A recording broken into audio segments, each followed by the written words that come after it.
Salam, salam, salam, salam, salam.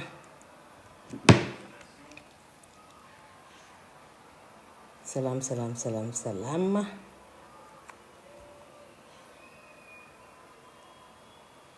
Ma leen promettoon ñëwaat tey def live.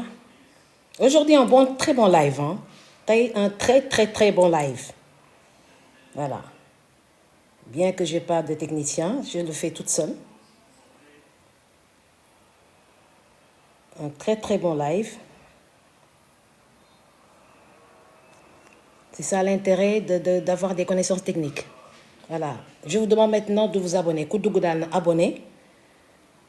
Soo abonné ba pare da ngay cliquer sur la cloche de notification. Je pense que c'est ça. Ça fait plus de 2 ans et demi que je n'ai pas fait de live. Et après, nga tapoter, nga partager. Et surtout, il faut vous abonner. Loolu moo gën a am solo lii compte bu bees la. waaw compte bu bees si ñu bëggee mu am ay millions d'abonnements, il faut s'abonner. Ku dugg rek na abonné. waaw ku dugg na abonné ngeen tapoter partager. Voilà, indulgente avec Ndella Madior parce que tout simplement ça fait 2 ans et demi j'ai pas fait de live hein. Fàtte naa lépp je me débrouille hein. Lépp la fàtte tout nit su ma joxee cadeau sax duma xam la kii dama ne waa lii lan la parce que je dois tout recommencer. C'est extraordinaire. Tout recommencer.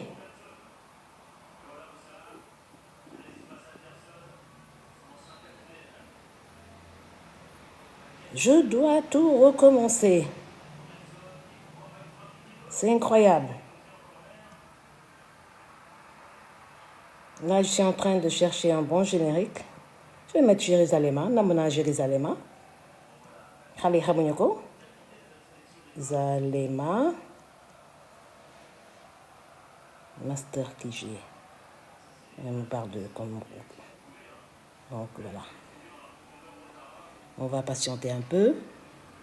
Na yéeg waay na yéeg. J'ai ouvert toutes les portes. Bloqué wu ma benn détracteur parce que en réalité détracteur dañ ma fan. léegi dama détracteurs yi dañ ma neex quoi waaw les détracteurs yéen rek la fan quoi waaw dama leen fan parce que Ndella su tàmbalee rek nga gis détracteurs yi choqueurs yi commencé jóg foog nga nekk loolu dina ma fay quoi man li ni may fay man saltige fashion la yàgg naa lañ koy wax soo leen seetloo ñi ma doon xeex yépp daanu nañu régime Macky Sall ñi ma doon xeex daanu nañu régime actuel ñi ma doon xeex daanu nañu bàyyi leen Ndella Madior wala gëmu leen li ma leen di wax laal daanu rek man Ndella Madior laal daanu xam nga démb dam leen ne ku laal jubaay laal ma ndekete yoo gars yi ñëpp mer nañu am ñu mer am ñu kontaan man de xaw moon lu xew ndax wàcc bu bees laa fii si Dakar te pourtant maa ngi woon Dakar fee Liberté 6 maf Liberté 6 laa ne woon nekk fa 2 ans et demi waaw góor yàlla piir kenn dégguma ma onku te feebar waaw ndax ku gis sama kanam bii na nga nekki dara jotu ko j'ai un calcul rénal et je suis diabétique waaw tension moom dama ko xeex nekk hors de question nga fi jóg da ngay régler 13,8 du yéeg waaw parce que soo fi nekk di jàmbat sa tension day yéeg da ngay AVC da ngay dee donc calmos Ndella tout le monde t'attaque les gens ne connaissent pas qui tu es c'est pas grave les détracteurs ils vont finir par m'aimer parce qu'en réalité ils m'adorent ñenn ñi dañ ma ñee c'est tout borom reetaan ree bu neex bi kan moo koy bañ ak sama peme yi ndax cat waaw ndax cat ma dóora leen peme saltige bu jigéen bi moo ñëw toog waaw ñëw toog muslu làmmiñ ak cat daf benn live bu sew parce que j'ai tellement de choses à dire tellement de choses à dire que damay obligé tourner télé-réalité Je vais lancer le casting. Télé-réalité. Je vais lancer le casting.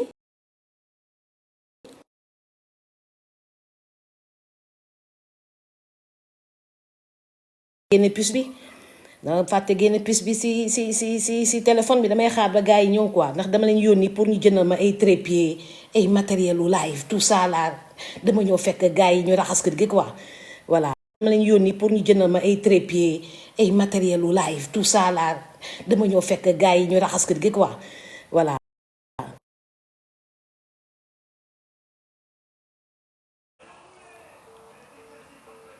du ñu yàq live bi voilà vous faites des commentaires. Moi, quand je fais un live, j'ai une force de caractère. Quel monde m'a déstabilisé. Moi, je lis pas les, je lis pas les commentaires. Dès que je lis les commentaires, je lis pas les commentaires. Voilà, je lis pas de commentaires. Allô? Allô? Wow, man j'ai démarré le live en xamna né bo son so lañé rek ngeen rejoindre ma fay talat live avec le matériel. Tu m'entends?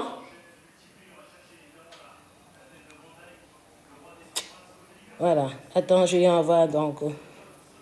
Envoie, je suis en direct là, Nignon.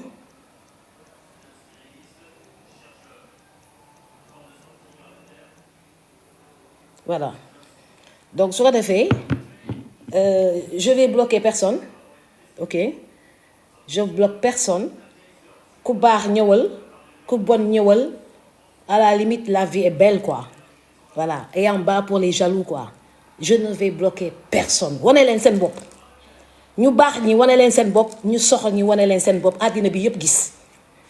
Motax duma bloquer kenn. Xamna que renseignements généraux ñi ngi xol, la police ñi ngi surveiller, ñepp ñi ngi surveiller, fans ya ngi surveiller, tout le monde ñi ngi surveiller. Donc je ne bloque personne. Voilà. Comme ça on va identifier les saboteurs, la cybercriminalité est là. Il y a aucun problème. Voilà, il y a aucun problème. Ceux qui m'aiment, manifestez-vous. Ceux qui me détestent, manifestez-vous. Vous avez affaire à Ndella Madior, man, actuellement, hein, je me suis calmée et me reposée durant 2 ans et demi. 28 décembre 2023. Aujourd'hui, je pense qu'on est le 3 juin 2026.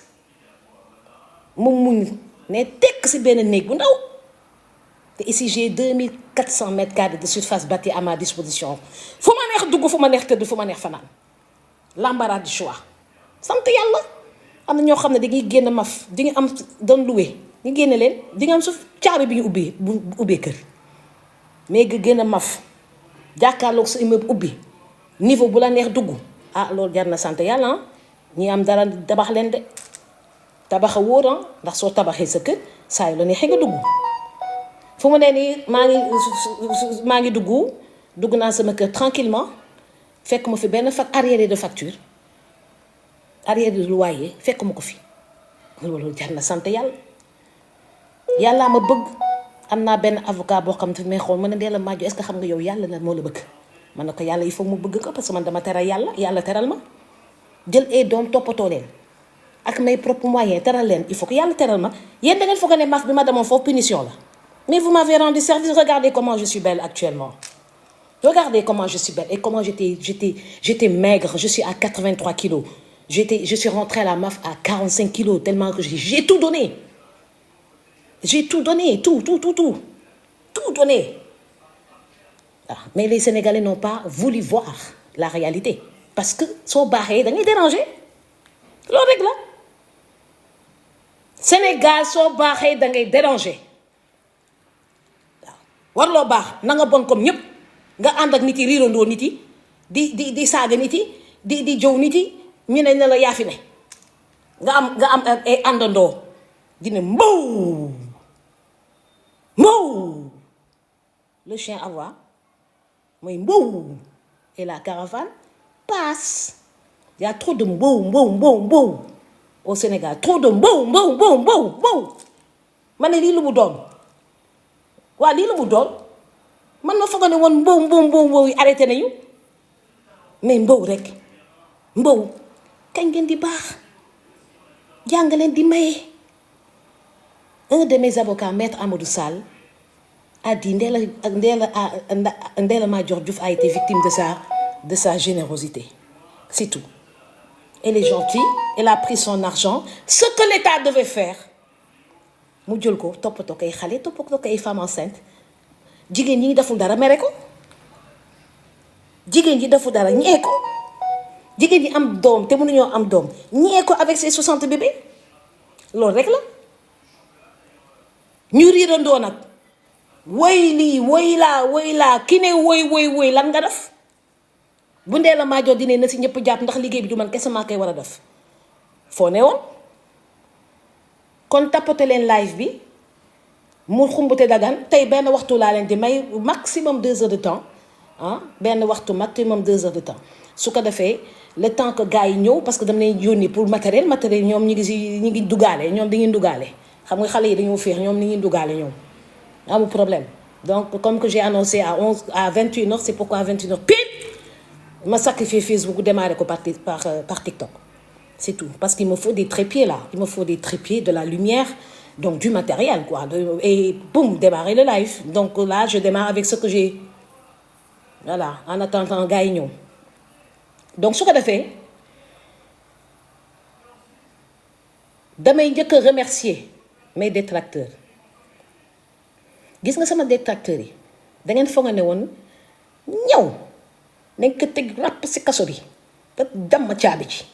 na fa nekk à perpétuité dégg naa sax da ngeen ne na fa nekk à perpétuité man lu ma def dama rey nit dama jël sama loxo rey nit dama jaay drogue dama détourné deniers publics ay milliards dama prostitué wu lan laa fi def ba ngeen ne oui nañ ko teg ràpp si kaso bi kii prison à vie et cetera parce que je vous dérange xale bu rafet bii di wax da leen déranger.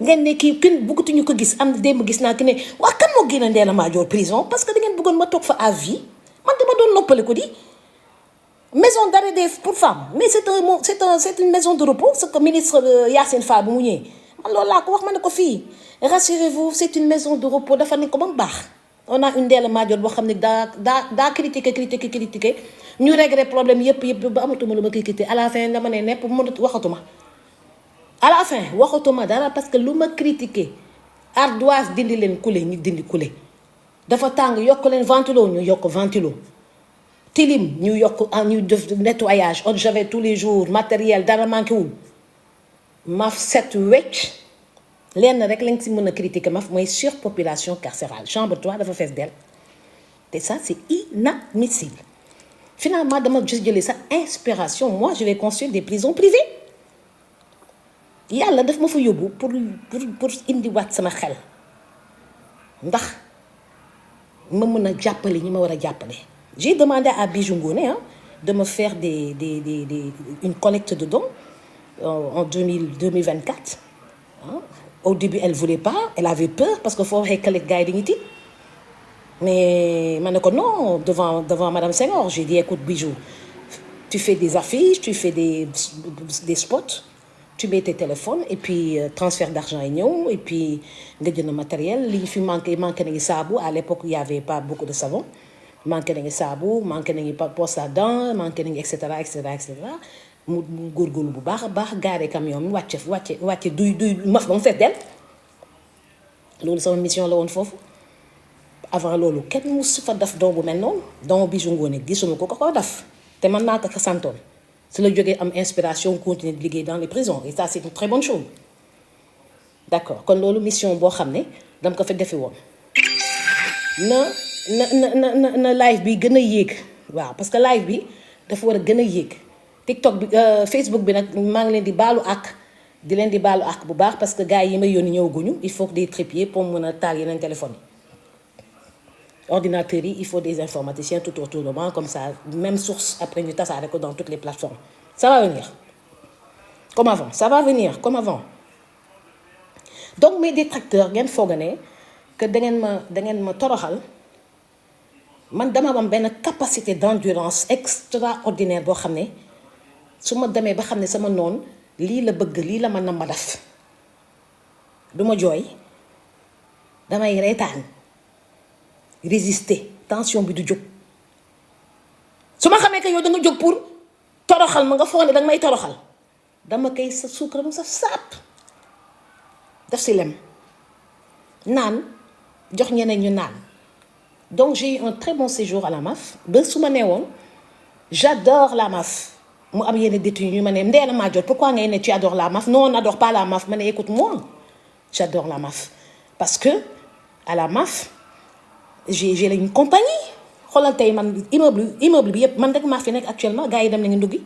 Je suis seule ici dans un immeuble de 8 étages, je suis seule et je fais mon live. J'ai pas de compagnie quoi. Voilà, je suis toujours divorcée. Voilà, pour les ceux qui veulent épouser Ndella Madior, hein, donc voilà, mon numéro est là. ñi am xaalis laa wax waaw kilifa yu mag yu mat sëkk waaw ñu mën a toppatoo jigéen amuñoo ne kii am na lépp damay ñëw rek tëdd non non da ngay ñëw mun a yore Ndella Madior ñu ànd mun loo yore Ndella Madior buy fëgg sa buntu waaw buy fëgg sa buntu d'accord. Donc j'ai dit j'avais de la compagnie là-bas amul ay wéttal dans les chambres waxtaan yendoo waxtaan wala yendoo seetaan télé. C'est en fonction de mes humeurs. Donc, j'ai eu un très bon séjour de repos. Feeñ na sama kanam wala feeñ na sama kanam. Feeñ na sama kanam, je peux pas lire parce que c'est trop dafa sew. Te yaakaar naa ne feeñ na sama kanam. Ku gis sama kanam bii xamal ne Ndella Madior noppale ko na fele. waaw Moustapha Diop nag gis naa ko génn na tey ñu koy félicité génn na tey mais gis naa il a très maigri. Ok ma xam ne kii fin bi dafa doon souffrir quoi. Man maa ngi nii. Je suis à une semaine de sortie. Le 26 mai, la génn. Je suis aujourd'hui le 3 et je suis toute belle parce que on me met pas la pression. Ndella Madior buy live teel na ma ne mais moi je suis une femme des médias. Bien que gis naa gars yi dañuy bëgg suul que Ndella mooy c'est la première patronne de presse qui a eu ses fréquences délivrées par le président Abdou Diouf en 1998 là am samay fréquences il y a plus de 30 ans. ñoo naa voulu effacer de l'espace médiatique Ndella Madior mais c'est pas possible yàlla dafa am loo xam ne yàlla sa du ko nangu waaw donc détracteurs yi bu leen ragal. du ma leen bloqué seetaan leen après da ngeen may fan waaw live bi neex saf du ma bloqué kenn na ñëpp seetaan feeñal leen seen bopp ku si nekk li nga yéene sa xol nag génn ku si nekk su fekkee lu baax nga yéene nga moo nekk sa xol génneel lu baax li suuf génneel cadeau yi génneel fleurs yi merci pour les fleurs merci pour les diamants je vois que les gens me donnent des cœurs. Je veux des cœurs. La seule personne qui dit ça, hein, Pape Cheikh, la seule personne qui dit ça, mais c'est comment il s'appelle encore, l'unique c'est qui? L'unique c'est qui? Mais l'unique c'est Ndella Madior qui demande des cœurs. Donnez-moi des cœurs. Ndekete yoo nag gars yi dañ maa ñee. Et des diamants. Je veux des cœurs, je veux des diamants, je veux des fleurs. Wane leen seen bopp.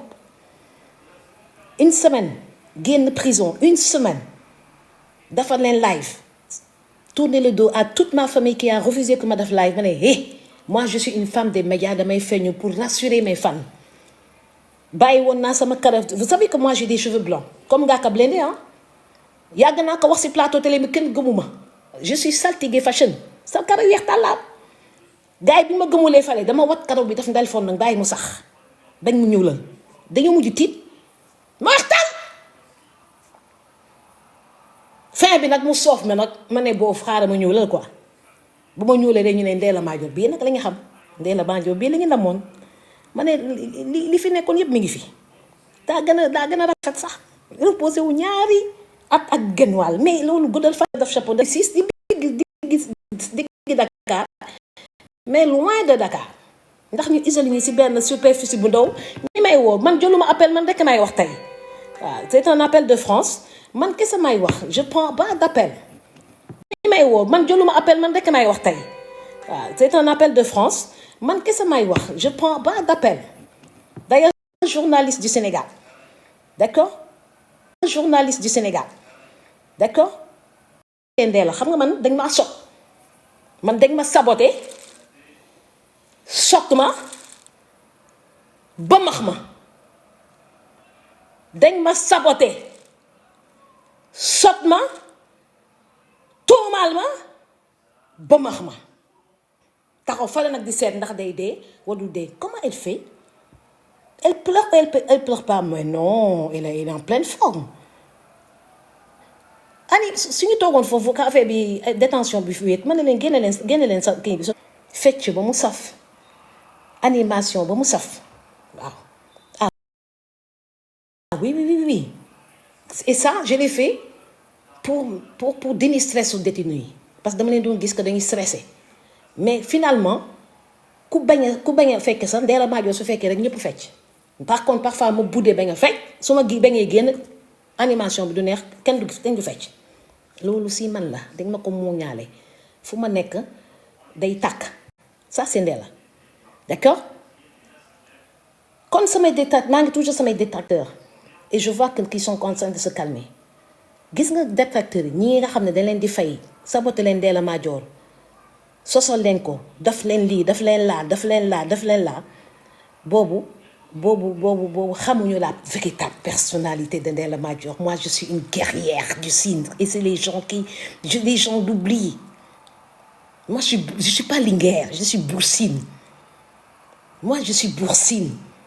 Bour Sine du jooy du jàmbat lu mu métti da ngay muñ waaw.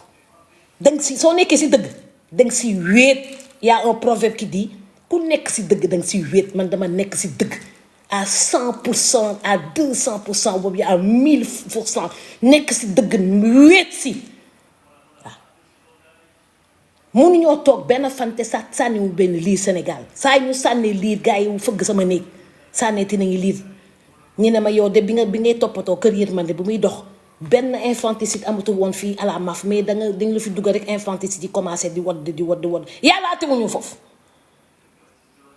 yàlla àtte nañu foofu.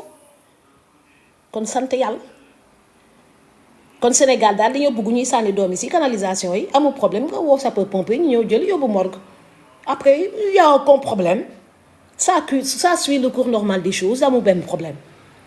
Mais non, il faut que Irlandais, il faut s'occuper de ces femmes enceintes en difficulté, il faut s'occuper de ces bébés, il faut que l'État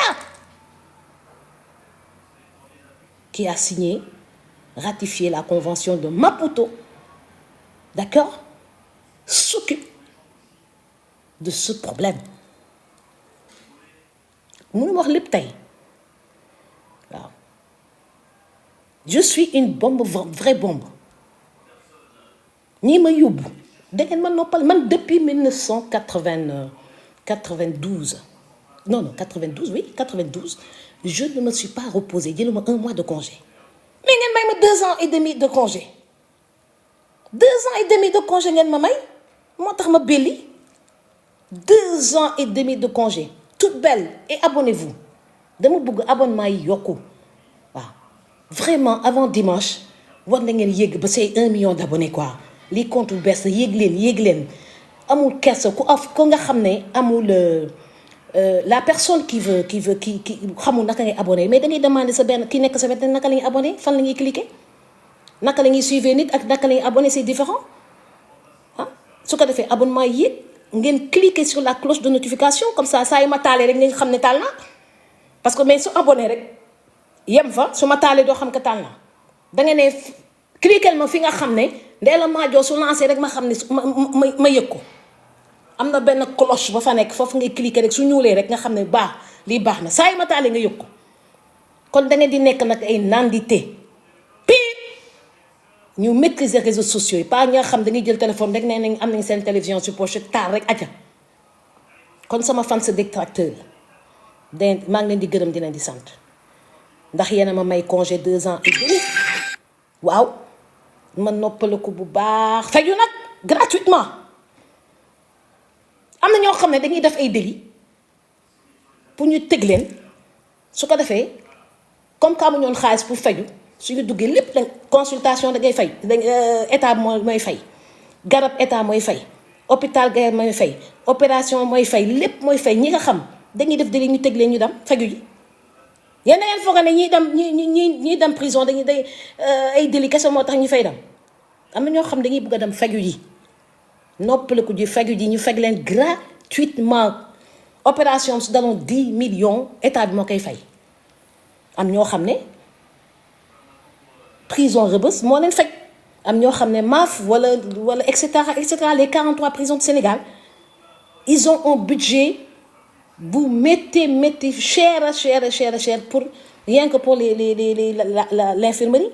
l'infirmerie trop cher li ñuy jënd garab par jour mais du 1500 la xaw ma 1200 1500 bu état bi di jox détenu pour sa prise en charge quotidiennement moom mooy kii parce que l'état donne un budget quotidien donc Rebeuss c'est que ils ont un minimum 4000 détenus c'est un budget quotidien colossal donc les prisons appauvrissent l'État du Sénégal donc je ne comprends pas que état bi di dugal di paquetage di appauvrir parce que ça coûte cher une prison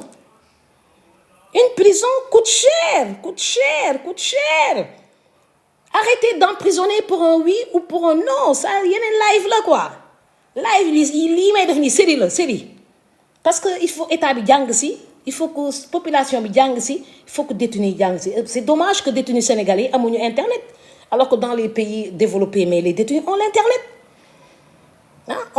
il faut moderniser les prisons aujourd'hui c'est du général je vais me présenter vous rassurer pour Wallen que je suis en pleine forme qu'il n'y a aucun problème et après chaque jour je promets pas chaque jour nu ma ko sentiree damay mun naa dikkaat comme mun naa dikkaat après demain comme mun naa dikkaat semaine prochaine ça dépend de ma forme parce que ba léegi defaguma sama 8 heures de sommeil mais il fallait impérativement ma génn pour ngeen gis que Ndella Madior ba woon bi ñëw moo dàkk bi ñëw moo gën a féroce bi ñëw moo gën a weex bi ñëw nag day jàmmisoo avec ses détracteurs ba détracteurs am njëkk a seesi samay détracteurs yi je vous adore je vous aime mes détracteurs je vous adore je vous aime parce que da ngeen may yóbbu foo xam ne egguma fa woon sax waaw mes détracteurs là dégg nga may yóbbu je vous adore Ndella Madior ne tër aca ñu jóg aca waru wax waa kii kan moo ko génne waaye yéen sama live bi démb kon dañuy tere wax dañuy tere ku wax jomaay man de xaw moon ko dañuy tere ku wax jomaay si dëkk bi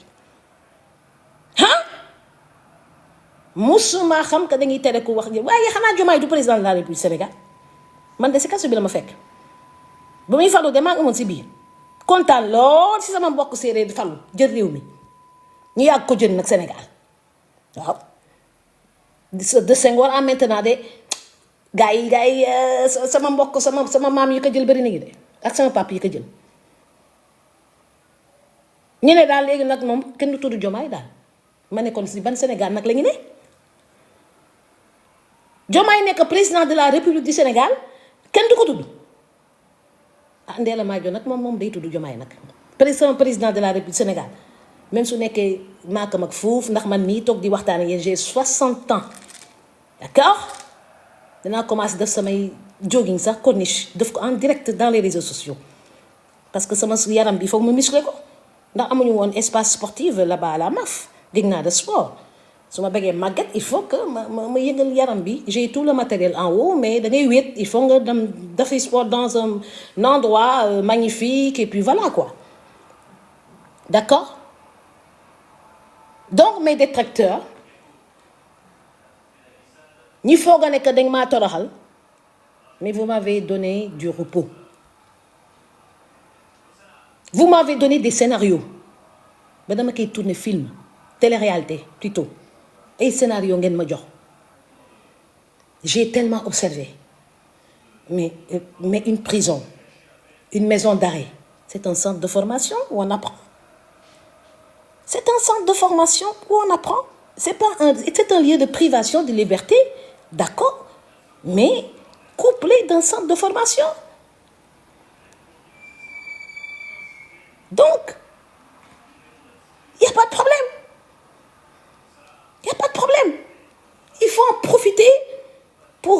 rentabiliser son séjour. Et ce que j'ai fait, j'ai rentabilisé mon séjour en expérience.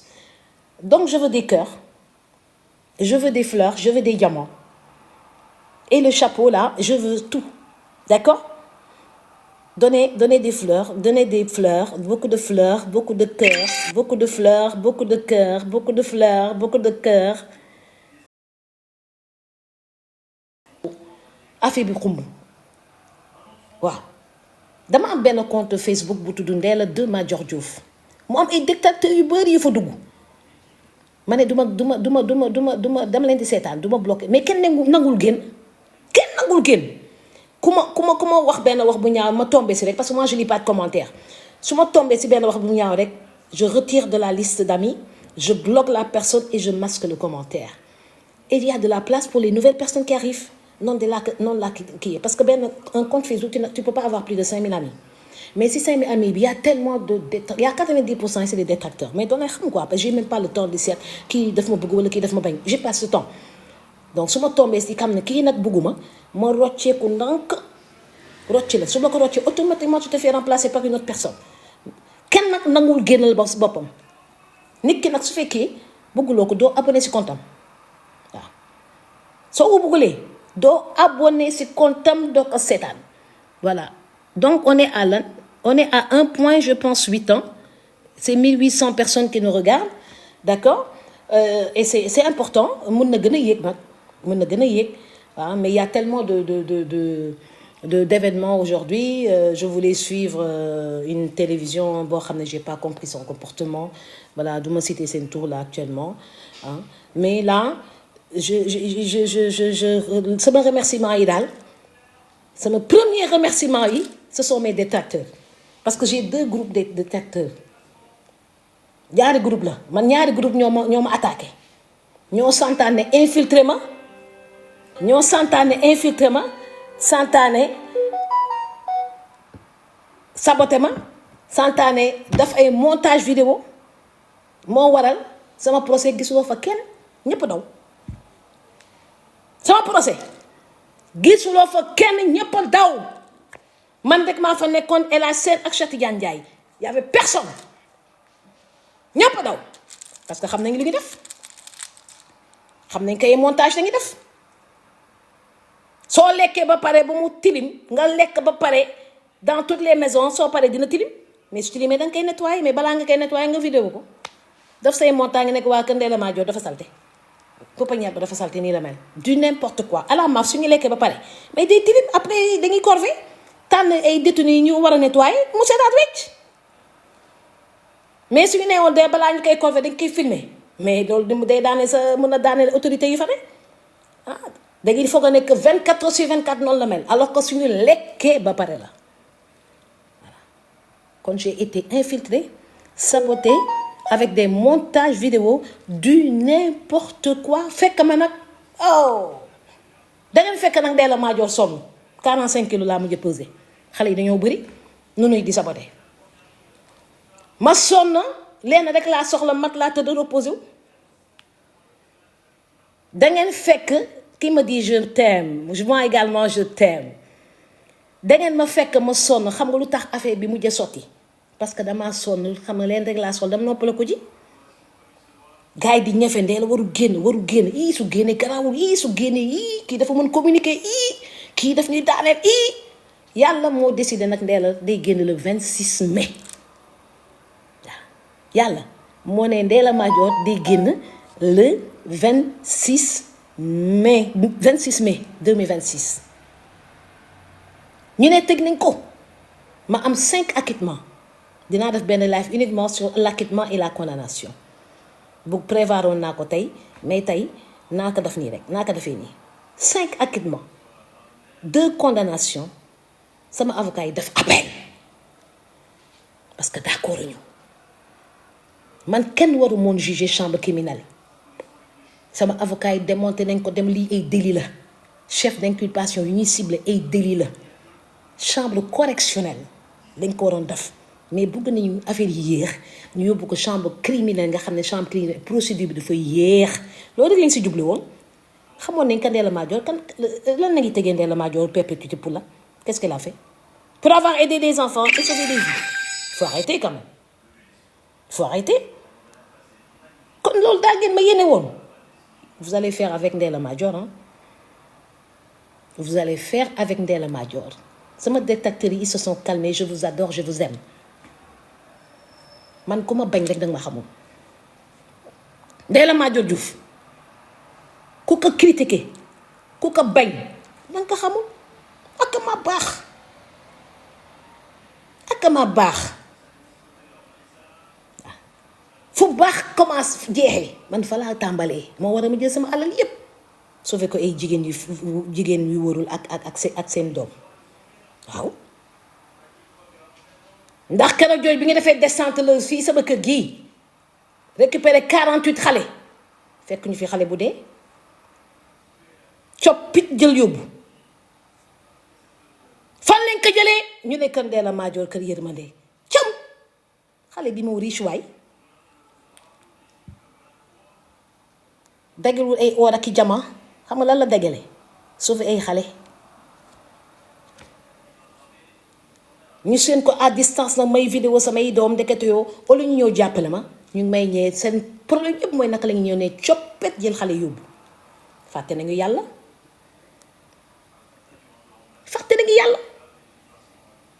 commissaire bi policier yi ñu nekkoon ci enquête yi et cetera tey dem nañ ñamal tuuti ku ci amoon doomu tànk daanu nga ku ci amoon doomu tànk daanu nga soo daanulee di nga daanu naa la wax lii ndax dangeen fekk kenn ku am xol bu rafet di jàppale dugal loxoom ci biir ba jeex tàkk ngeen koy critiquer di ko tilimal nañ ko tëj à vie. Ah bon? Pour avoir fait quoi? nañ ko sosal dans les réseaux sociaux damay tombé si ay wax ngeen sosal leen waaw fi ñu jaaroon ak diw rek moom la ñuy jaar ak moom duma jël kenn tey man da koy wax waaw man da koy wax su ko defee fleur yi na daal jolli jamaa yi na jolli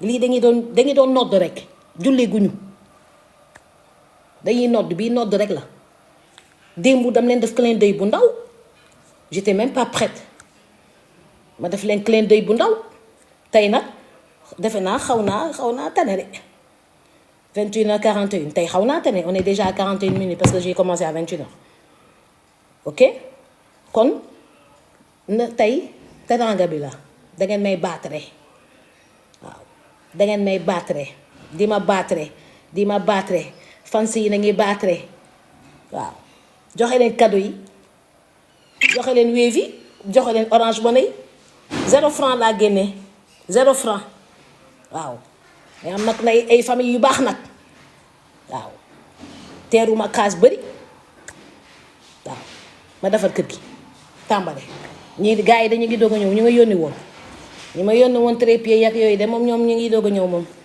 waaw su ma leen naroon xaade kon tey duma live mais il faut être polyvalent s'adapter je suis là je suis en train de faire un live là amenez-moi le matériel ici su fekkee am ngeen matériel donc mu nekk lu am solo kontaan naa trop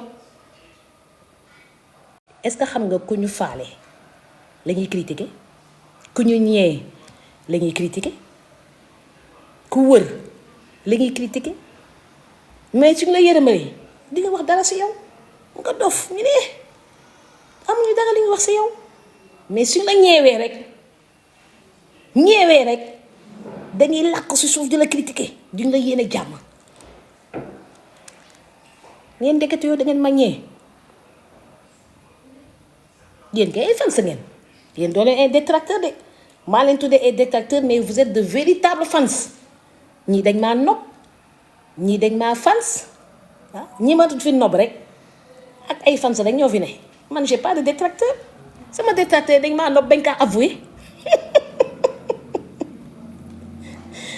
sama dictateur yi yëpp dañ maa nopp te mënuñu jot si man dañ maa nopp rek te mënuñoo jot si man waaw su ko defee dañuy mer allez waaye kii dafa soof waaye kii dafa lii waaye kii dafa soof waaye yow kii nii la mel jógee 26 génn 26 mai ñëw di live kii nii la mel mais yow xale bi dafa chong waay xale bi dafa chong waaye jàmbaar moo may tëkku de dëgg waaw jàmbaar dëgg waaw donc mes amours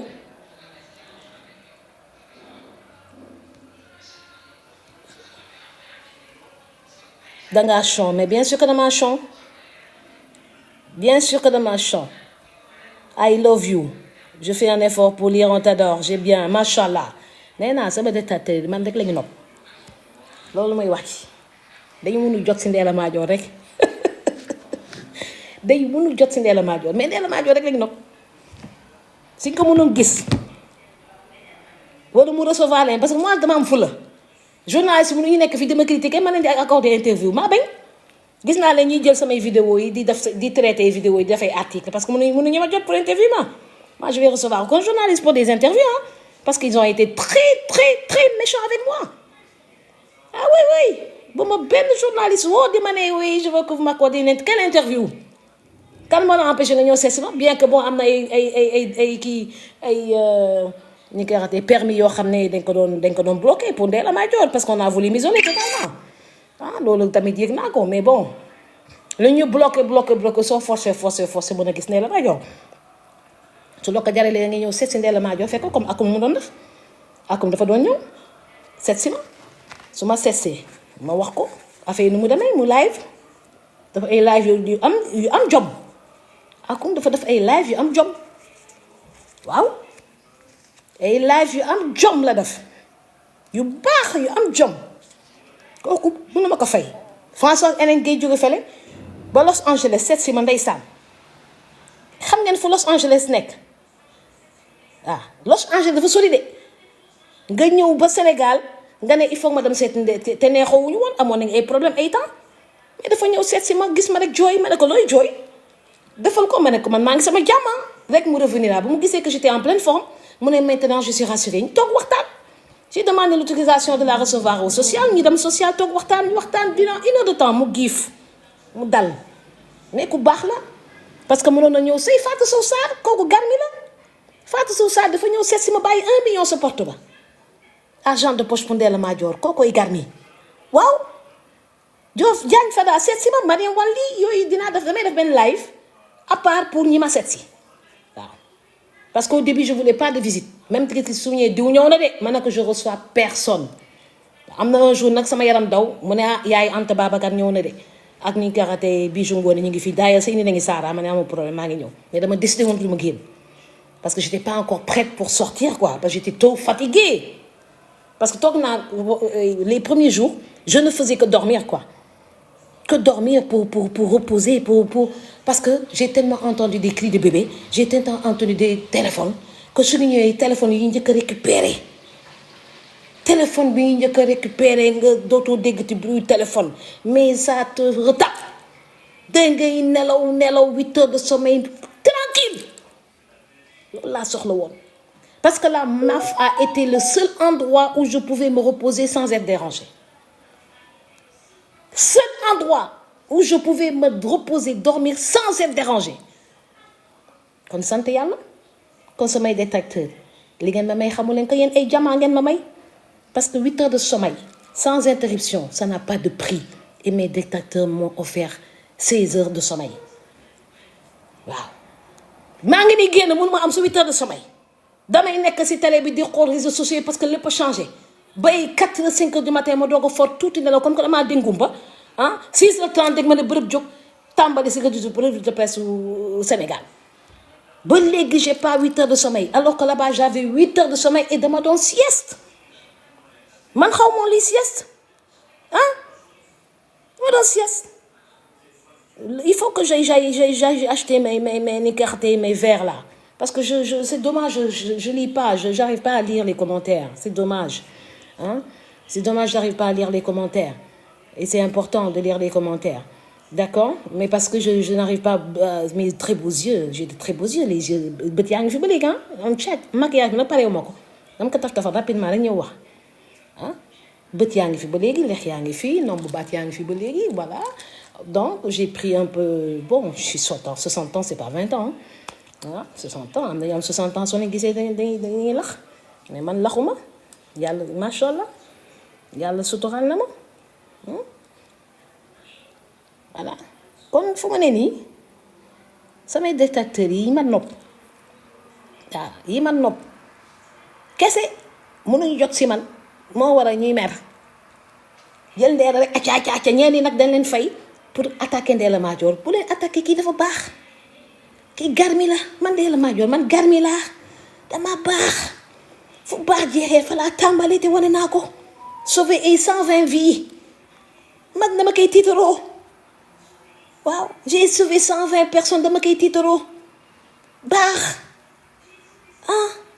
kon daal vraiment góorgóorlu leen rek ngeen supporter Ndella Madior parce que Ndella Madior bii ma gisuma lu ko empêché daf li muy liggéey la je vais faire mes live doxantu dem supermarché dem plage dem dans les îles du Saloum def li ma neex parce que ma benn sens interdit Sénégal ndax dafa ma fi loo xam ne gars yi damay làkkatu fang lay def feeñ waaw dama gisu nu may làkkatu man duma làkkatu di xool de nekk si clavier di saboti nit de fang lay def jàkkaarloog ñun lu moo tax man képp ko xam su ma commencé jël du ma jël ay vocal de vidéo rek face à face rek su ma commencé jël face à face rek ku munu face à face ak Ndella Madior jarul sa dugg waaw man duma jël ay appel vocal de je prends des appels vidéo face à face danga may xool ma lay xool ñu live waaw mais tey man dong may wax waaw man tey man dong may wax kon ce live là 1 heure de temps laa leen di may tey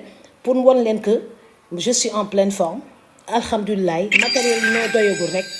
matériel ñoo doyagul ak équipement bi vous avez amené tout le matériel oui j'avais besoin de yaourt tu m'amènes une cuillère quand même tu ouvres ça toi aussi là tu amènes une petite cuillère je prends ça j'ai envie de prendre du yaourt donc après vous avez acheté des trépieds amène-moi un trépied oui vous m'amenez ça je vais voilà maintenant il est presque 22 heures ah il est presque 22 heures tardé nañu quoi su leen la doon xaar tey duma live de ama doom yi day tubaab lañu ay sëtu tubaab laa fi am nag sama santé ça va j'ai un calcul rénal qu'on doit opérer mais bon on gère quoi on gère et puis voilà on gère voilà c'est bon bu ndaw bi tu n'as pas une petite cuillère là non les petites cuillères j'ai pas vu ça voilà ok kër gi kay moom daa jaxasoo yawo ça fait du bien amène-moi une petite bouteille d'eau également donc su ko defee ay tubaab la ñu kay mais bien sûr je prends du yaourt ça me permet d'avoir un petit peu de choses parce que ça fait 1 heure de temps que je parle donc kii daal ngeen bëggoon nëbb Sénégal Ndella Madior ana Moïse mi ngi Washington man ay américain laa jur la nationalité américaine il est à Washington depuis le mois d'août boobu tubaab la kooku américain la dañuy wax tubaab yaa ngi fii Sacré-Cœur ñoom Sarah ak ñoom Victoria ñoom ñu ngi Sacré-Cœur c'est comme ça maintenant il faut dire à Cheikhou de monter ça su mu leen xaar noonu kay duma live tey trépied yi moom suba li jëm kon vraiment nee na yow jàmm rek ngay am waaw jàmm rek laa am noppale ko nag gars yi foog ne dégg am na temps wuy Ndella kenn xàmmee tug et cetera mais j'ai coupé mes cheveux watu ndel bàyyi mu sax teguma sama perruque dañuy permettre si teg perruque xanaa seet rek ngay teg perruque donc bàyyeeku complètement parce que j'avais pas envie de me faire belle c'est tout mais su ma maquillé gars yi ti kenn du ma ñeme ndax dañuy gis Ndella Madior bi ñu doon gis si télé yi su ma defaroo kenn du ma ñeme day na mais kii kan la mais c'est Ndella Madior c'est pas possible ma ne ko parce que dama maquillé wu su ma maquillé wu ngeen xam Ndella Madior toog la après gars yi big respect bàyyi ma xel nag day ne ki ñu bëggoon yàpp de parce que am na ñoo xale yu réew yu fa ne ñoo xam ne dañuy bëgg a diirante mbagg ak Ndella Madior quoi te Ndella Madior seen morom quoi ah Ndella Madior seen morom quand même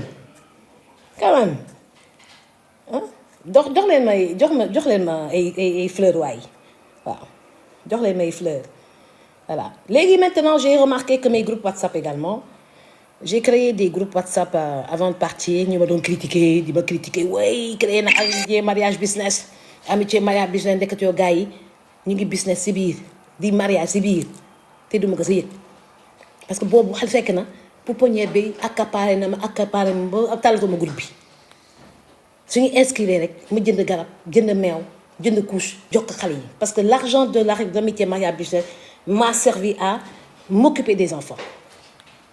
D'accord? Oui, dafa créer groupe WhatsApp bi waaw def si kii def si ni karaté inscription payant loo xam ne kenn musu ko gis léegi il paraît que ñëpp dañ ko def maanaam man leader là damay créer su ma créer gars yi au début gars yi dañ critiquer mais après ñëpp a koy bëgg a def mais man dama am contact VIP bokkul donc j'ai créé un nouveau groupe mais dama ko tuddee les amis sincères VIP de Ndella Madior Diouf affiche bi gis ngeen ko ba pare les amis sincères VIP de Ndella Madior Diouf inscription 10 000 francs par mois ce n'est plus et 3 mois par mois je vais utiliser cet argent pour faire du social le 77 612 39 69 c'est le même numéro vous faites vos transferts d'argent on vous inscrit et vous payez par mois le mois si vous ne payez pas je vous sors sans état d'âme parce que j'ai besoin de VIP man ay VIP laay wër xam naa sama contact VIP dañu bëri les gars yi dañu doon ñëw inscrire nag ndeysaan si groupe Ndella Madior xool ñuy waa Allemagne waa Suisse ñëpp a ngi woote ah parce que ñii dañuy bëgg Ndella Madior ok donc je vais faire l'annonce à part et on reprend le groupe qu'avec des VIP ñu namul dara waaw ndax xale yu namul dara nekk si diaspora bi ñoo fi fees dell ngeen di waxtaan correctement xale yu namul dara nekk si diaspora bi ñoo fi fees dell ngeen di waxtaan correctement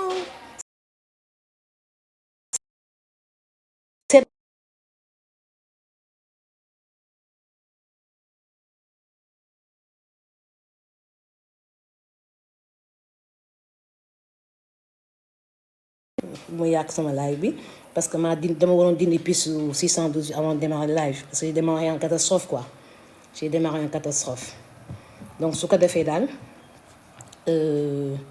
maa ngi nii waaw je viens d'arriver je démarre les choses tranquillement non stress voilà, non stress et c'est dommage que j'ai pas pu lire vos commentaires parce qu'on m'a volé mes verres on m'a tout volé quoi on m'a tout volé voilà donc ils sont Vicky viens leur montrer le matériel qui vient d'arriver ah ben tu montres ça donc awma benn matériel donc je viens donc xale yi dem nañu jënd matériel yi donc tey moo tax mais tey je tenais coûte que coûte à démarrer parce que nga respecte parole si c'est à 21h démarre à 21h pile voilà heure bi su jotee nga xam ne su heure bi su jotee nga dem mais 21h jot ñu lay xaar di la xaar c'est pas bien il est 21h56 à 22h j'arrête je vous ai offert 1 heure de temps hein donc voilà mes trépieds yi ça dafa ils m'ont amené ça comme trépied tu amènes je leur montre waaw léegi da yi moo xew nañ il paraît que yi moo xew voilà on m'a amené ça voilà je vais en prendre plusieurs voilà c'est venu en fin d'émission demain on aura des images magnifiques tey ko d'ailleurs oui débranche la ngay débrancher non brutal c'est pas la peine voilà c'est pas la peine j'ai déjà fait le live je termine là dans 4 minutes tu peux débrancher c'est venu avec retard tu peux débrancher et ça peut prendre 3 appareils en plus c'est bien ça mais Sénégal kii na léegi de ça a beaucoup évolué de li ma gën a frappé nag mooy xam nga man comme j'utilise beaucoup d'argent viens prendre non viens prendre ça voilà très bien comme j'utilise beaucoup d'argent donc wow donc léegi soo transféré tu as la possibilité de payer par carte parce que bu mu fiy jógee 2023 le 28 décembre Wave amul woon loolu maintenant Wave dafa am carte virtuelle carte bancaire Visa virtuelle Ecobank et ça c'est important ça te permet d'augmenter tes stockages de téléphone ça te permet de faire énormément de choses d'acheter beaucoup de choses sur internet et c'est c'est des réductions d'énergie. D'autres des taxis, des dames, des banques pour amener une carte bancaire. Mais ça, c'est très bien, ça. Très, très bien. Hein? Donc, je suis très contente de voir cette évolution. Voilà. Voilà. Il me dit que le live prendra fin dans 4 minutes. Et pourquoi? Pourquoi? Vous faites glisser. Je ne comprends plus comment ça se passe, cette histoire-là. Faites glisser. Il me dit faites glisser. Voilà. Je ne comprends pas. Reprendra fin à... Donc, voilà. C'est pas... Ndeysaan. Voilà. Te Akoum n'est pas là. Akoum mi ngi ci festival am. waaw Chimère ñoom ñëpp ñu ngi festival fële dans un village après Kaolack. su ko defee man bon xamatuma dara te gars yi ñoom dañuy ñëw rek yéeg dem julli ji ñoom ñu ngi dem julli ji ndeysaan. Ok. Voilà, je pense que le live jusqu'à truc, donc j'ai été de vos à vie, hein, de vos à vie, hein, yàlla ne déet, tribunal ne déet, procureur ne déet, juge ne déet, ma génn gars yi mer sama détracteur yi sama fans yi bu ma génnee dañoo mer parce que dañuy ragal ni ma naka laay réagir ma attaqué wu ma kenn aw mu jot bi sax xam nga lan laa tal reprendre samay activités yëpp politique média agriculture élevage hôtellerie si lu ma nekkoon rek loolu laa tal waaw vraiment si lu ma nekkoon laa tal waaw kon lan la bind fii fait glisser la pièce dit que je sais pas encore. Et puis on va rester en contact durant la journée, on pourra discuter. Sera un groupe VIP quoi, pas bodio quoi, vraiment. Voilà, donc avec des contacts classe et puis on va s'entraider, faire du social, aider les hôpitaux, aider les prisons, construire. Moi personnellement, je vais construire des prisons privées dans chaque région, comme ça, un paquetage va arrêter immédiatement. Hein? On va travailler avec l'État de Sénégal. Voilà. Comment arrêter cette histoire-là? Comment arrêter? Ce que je dois... Les mots à mettre à jour, m'oublie. Voilà. Et choisir de bonnes personnes. Parce que les gars, oui, ils appeler gratuitement. C'est le piège. Il vaut mieux prendre une personne qui a un très bon salaire, qui te fait un excellent travail, que d'avoir quelqu'un qui va t'encombrer, qui va dire que je vais appeler. Fait que yo ya kay jappalé pas ça amuko. Yow mi yaa koy jàppale amul lu mu lekk amul lu mu naan amul paas su ko defee mu ne dama lay jàppale jarul nga fay ma mais balaa mu egsi pour egsi sax yaa koy yónnee yaa koy wéev xaalis ba mu egsi ñooñu dañ lay encombrer ñooñu ñoo lay infiltrer facilement manipulable de l'extérieur. Oh non, je veux pas de ces graines. Non. Je veux pas de ces graines. Je veux du personnel professionnel. Voilà, professionnel. waaw France ak ñëpp yëngu ñëpp ngi woote par WhatsApp mais je peux pas prendre. su ma paree dangay dem nelaw maintenant je vais apprendre à prendre soin de moi et c'est important prendre soin de moi ça prend fin dans 43 secondes dans 43 secondes ça prend fin et on se dit au revoir.